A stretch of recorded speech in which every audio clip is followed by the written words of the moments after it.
Hey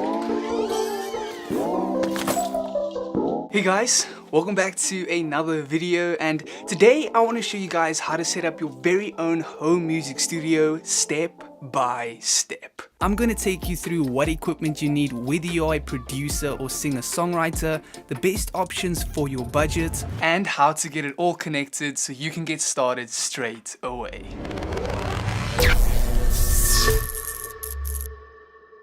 So before we jump into this home studio setup, if you haven't already subscribed to this YouTube channel and you watch my content and you like my content, please do so and give this video a thumbs up, as I do have a goal of reaching 100,000 subscribers by the end of this year, and there's absolutely no way I can do that without you. So if you can subscribe and you haven't already, I would really appreciate it. Secondly, if you end up being interested in any of the equipment I run through in today's video, I will leave some links down in the description below. But without any further ado, let's get straight into setting up our very own home music studio.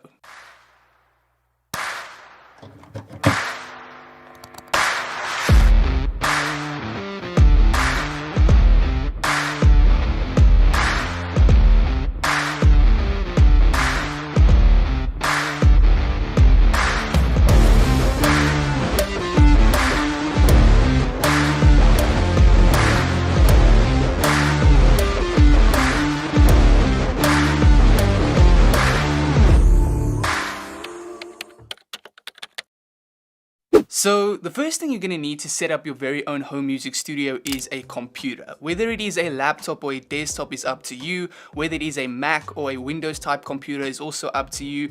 But nowadays in 2022, these machines are so powerful that the biggest hits in the world are being made in an apartment, in a hotel room, on a laptop. And just trying to get the best laptop you possibly can is so important, because it is the centerpiece of everything, and it's literally the start and the end of making a good song. When it comes to picking a desktop or laptop for music production, the three key things you want to focus on is getting as much RAM as possible, as much storage as you possibly can, and the best processing power. If you're on a budget, the minimum amount of RAM that you're looking for is around 8 gigabytes. You're looking for at least 500 gigabytes of hard drive space and the best processing power you possibly can. And on screen I have quite a few cool budget options that you can go for. Like I mentioned earlier, I will leave the links down in the description below if you want to go check afterwards. But these laptops are really good if you're starting out. If you're not on a tight budget, like I said, you are trying to get the most amount of RAM you possibly can, storage and processing power. And at the moment, the current laptops I'm showing you right now are the best of the best, because they really give you a lot in those specific categories. Remember, when it comes to the computer you get for your home studio setup, it is the centerpiece and foundation of everything. So if you do cheap out, you are gonna struggle in the long run. The second thing you need for your home music studio setup is a music production software, and this is just as important as your laptop, because without the music production software you can't make music anyway. So they do go hand in hand, and when it comes to getting a good music production software, there are quite a few out there that are really the most popular and most used, but when it comes to which one is better than another, it is all about preference. The most popular music production softwares out there consist of Pro Tools, Ableton Live, FL Studio, Logic Pro, Cubase, Reaper, even Studio One. All of these softwares come at a pretty high price, so if you're on a tight budget, try and get the entry-level versions of that software so that when you progress in future, you can always upgrade to the Pro version and have everything you need. So now that you have your laptop and your music production software, you can literally start making music. You don't really need all the equipment to actually start making a song and learning your software and doing all those kinds of things. But when it comes to making the whole process a little bit more creative and fun and just a lot more efficient, getting a few pieces of quality equipment can really make a big difference. And one piece of studio gear that really makes a difference is an audio interface. For those of you that don't know what an audio interface is, it's the middleman between your computer and any microphone or instrument you want to connect. Audio interfaces come in so many different shapes and sizes, and at the end of the day, it's all about finding the right one for your specific needs. In my opinion, the best audio interface to go for if you're starting out, and the most popular in most home studios, is a USB connecting audio interface. To get started, you literally plug in the audio interface straight into your laptop, you download the driver off the internet for your specific audio interface, and you're ready to go. On screen, I have a few pics of my favorite audio interfaces, especially if you're on a tight budget. And if money isn't really a problem regarding an audio interface, here are a few that are really good for better preamp quality and for more inputs depending on your specific needs. Now that we've covered what an audio interface is all about, I feel it's only appropriate to move on to our next piece of gear, the condenser microphone. And for those of you that don't know what a condenser microphone is, it's a microphone that picks up very detailed quality sound and it's very crispy, but it does pick up a lot of sound everywhere. So it's not usually used in a live setting. It's used in a quiet studio environment because it is so sensitive. But because it isn't the usual microphone, it does need 48 volts of phantom power. And that phantom power is only being provided by an audio interface. Other microphones that you see on stage don't need an audio interface to work because they are dynamic microphones. But when it comes to a condenser microphone, you want that detail, you want that crispiness, you want that studio quality for a recording. An audio interface is going to be needed for that 48 volts of phantom power. As a singer-songwriter myself, I've tested so many different microphones on this channel already, and on a budget, these are the picks that I would go for if you really want to get the most for the money. And if you aren't on the tightest budget and you have some flexibility, these microphones are fantastic if you want to have a once-off microphone that you aren't going to be replacing anytime soon. When it comes to connecting a condenser microphone to your music studio setup, all you have to do is get an XLR type cable, plug it into the microphone and then plug it into your audio interface.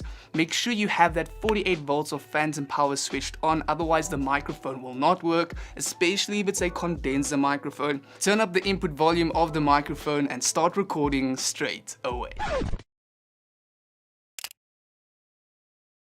Now, the next piece of studio gear that's even more important than a condenser microphone, whether you are a producer or a vocalist, is a quality pair of studio headphones. If you don't have money to purchase studio monitors, or you're someone that's in a small environment, you're on the go, you don't have a big budget, getting a quality pair of studio headphones makes a big difference. I'm personally situated in an apartment where I can't constantly be playing music loud out of speakers, and most of the time I have to use my headphones when I'm making music, when I'm recording vocals, when I'm tracking, and I use these so much that I actually use them more than any of the other equipment in my studio setup. Because you are in a home studio environment, it's really important to get the honest truth of what your music is sounding like. And that's why so many pairs of headphones regarding music production and mixing and mastering is so much more expensive, because those headphones are trying to give you the flat, honest response of what your songs sound like, so that when you export your music, it sounds good in the car, it sounds good in cheap speakers, it sounds good pretty much everywhere. And the higher the price of the headphones, the better they usually are at giving you that truth and honest sound, especially if you're in a home studio type environment. If you are on a tight budget, there are definitely quite a few quality pairs of headphones out there that will do a very good job for you, not just for music production, but also for tracking vocals, recording, and even mixing and mastering if you're willing to pay that little bit more. But remember, other than your computer and maybe your audio interface, the next piece of gear you're gonna use the most and you're gonna depend on a lot is a quality pair of headphones. To connect your headphones to your music studio setup, plug them straight into your audio interface, turn up the headphone volume, and you're ready to go. Now, before we talk about studio monitors, I first want to talk about something that's really important, and that is acoustic treatment. If you're recording in a home studio environment, sound is bouncing all over the place, and in order to absorb that sound and even diffuse it, getting good acoustic treatment can help you get the best result in your music production and your mixing later on, just help you get a great result with your final project. And especially when it comes to studio monitors, they aren't going to be able to give you the best results that you possibly can get if your room isn't acoustically treated. And if you're looking to get good acoustic panels like these, I will leave them linked down in the description below. It's very important, so make sure you don't neglect it. Now we move on to studio monitors, and for the beginners out there, a pair of studio monitors really help you to get a flat frequency response when you're mixing your song, because music production is just the creative side of things, but to get the levels and the audio quality right and really put everything together and mix it so that it sounds professional in its quality, a good pair of studio monitors really help you do that. If you're on a tight budget looking to get yourself a pair of studio monitors and you already have a great laptop and audio interface interface and a pair of headphones, these studio monitors really offer great value at a budget price. But if you have a little bit more money and you're looking to purchase a pair of studio monitors that are going to last longer and that you aren't going to want to replace anytime soon, these studio monitors really do a good job at also a very affordable price, and they do get a little bit more expensive as you go, but it's all about your budget and really making the smart purchase decision for your setup. When it comes to connecting your studio monitors to your music studio setup, each individual monitor has its own power supply because studio monitors are active, which means they are going to plug in individually into your power outlet, and then from there you plug in your studio monitors straight into your audio interface with an XLR or TRS cable. Make sure you turn on your studio monitors and you turn up the volume on your audio interface, and you're ready to go. Now, the last thing I believe you need for a music studio setup, especially if you are a producer, it's not necessarily for the singer-songwriters out there, is a nice MIDI keyboard. And this isn't necessary. You can definitely do everything you need to do regarding music production, mixing and mastering and having a music studio without one of these.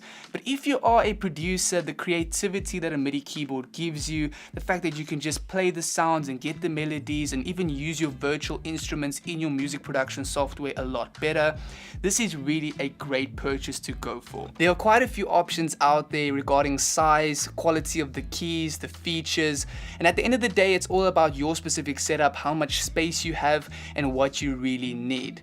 If you are just a singer-songwriter and you're looking to maybe play keys and just create your own songs, you don't really need all the features a MIDI keyboard offers. But on the other hand, if you are a producer and you like the drum pads and all the features with your specific software, going all out is not a bad idea. These are my current favorites if you're on a tight budget and you're looking for a small keyboard with a lot of features, or more keys with a keyboard offering less features. But if you do have more money again and you're not on a tight budget, here are a few options that offer fantastic quality and won't require replacing anytime soon. When it comes to connecting a MIDI keyboard to your home studio setup, in most cases MIDI keyboards are also USB connecting. They plug straight into your laptop or computer and you're ready to go. So that concludes this video of how to set up your very own home music studio, especially if you're a beginner, and the gear I would go for if I was going for a singer-songwriter type setup or a producer type setup. And just a reminder that if you're interested in any of this equipment,